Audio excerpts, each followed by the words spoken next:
जय श्री कृष्ण दोस्तों।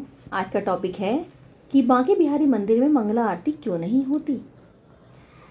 तो इसके पीछे एक बहुत अच्छी कथा है कि एक आदमी बांके बिहारी के मंदिर के बाहर रोज़ सफाई करता था और वहीं भोजन करने के बाद रात्रि में मंदिर के बाहर ही सो जाता था। एक दिन पुजारी जी ने सोचा कि यह आदमी इतनी मेहनत करता है तो चलो इसे कोई काम देते हैं। अब आदमी से पूछा गया कि क्या तुम गैया चरा सकते हो। तो उस आदमी ने पूछा कि गैया किसकी है, क्योंकि मैं तो सिर्फ ठाकुर जी के अलावा किसी का काम नहीं करता। पुजारी जी ने कहा भैया गैया भी ठाकुर जी की ही है। उसने कहा तो मैं कर दूंगा। तो पुजारी जी ने कहा कि तुम कल से गैया लेकर जाना और तुम्हें भोजन भी वहीं जंगल में मिल जाया करेगा। तो अगले दिन वो गैया लेकर गया और गैया चराने लगा।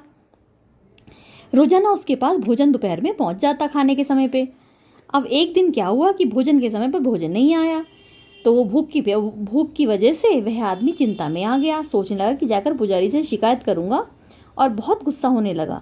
तभी एकदम से पीछे से आवाज़ आई कि ग्वाले आजा अपना भोजन कर ले।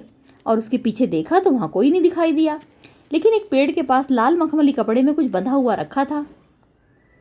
वह ग्वाला वहाँ आया और जाकर देखा कि वह तो भोजन रखा हुआ है वहाँ। तो उसने उस कपड़े को खोला तो देखा कि 56 भोग तरह तरह का भोजन उस मखमली कपड़े में रखा हुआ था। तो ग्वाले ने सोचा कि आज भोजन बहुत ज़्यादा बना है तो बनाने में थोड़ा समय लग गया होगा, इसलिए देरी हो गई। लेकिन फिर भी उसने कहा कि आज कोई आदमी दिखाई नहीं दे रहा है जो भोजन लेकर आया। तो कहीं ऐसा तो नहीं कि ठाकुर जी खुद ही भोजन लेकर आए हों, क्योंकि वह कृष्ण का इतना अनन्य भक्त था। उसे विश्वास था कि कृष्ण कभी भी उसके पास आ सकते हैं। उसने आराम से भोजन किया और वो लाल कपड़े में सारे बर्तन बांध करके शाम को पुजारी जी के पास पहुंचा और जाकर बोलता है पुजारी जी आज आपका कोई आदमी भोजन देने नहीं आया। मुझे लगता है कि आज ठाकुर जी खुद भोजन देने आए। पुजारी जी बोले कि आज तो भोजन बना ही नहीं, क्योंकि आज तो एकादशी का दिन है और एकादशी के दिन सभी का व्रत होता है। तो पुजारी जी ने देखा कि उसके हाथ में लाल मखमल का कपड़ा और बर्तन बंधे हुए हैं, और ये बर्तन वही हैं जिसमें रोज़ ठाकुर जी का भोग लगता है। तो पुजारी जी ने पूछा कि कोई भी तुम्हें भोजन देने नहीं आया। आदमी बोला नहीं, मुझे तो एक आवाज़ आई थी ग्वाले भोजन कर ले। पुजारी जी को पता चल गया कि आज ठाकुर जी स्वयं ही इसके लिए भोजन लेकर गए हैं। तो पुजारी जी ने सोचा कि ठाकुर जी का इतना अनन्य भक्त है तो इसको मंदिर से दूर नहीं भेजना चाहिए। तो पुजारी जी ने कहा कि आज से तुम्हारी ड्यूटी मंदिर में ही है, यहीं रात को चौकीदारी करो, मंदिर का ध्यान रखो। मंदिर के द्वार बंद होने के बाद कोई भी मंदिर में आए जाए नहीं। उस रात से उस ग्वाले की ड्यूटी शुरू हो गई और वो मंदिर की चौकीदारी कर रहा था। तभी आधी रात को स्वयं बांके बिहारी बाहर आए और चौकीदार से बोले कि मुझे जाने दो। उस ग्वाले ने ठाकुर को रोक लिया और ठाकुर जी से पूछा भाई मुझे क्यों रोक रहे हो।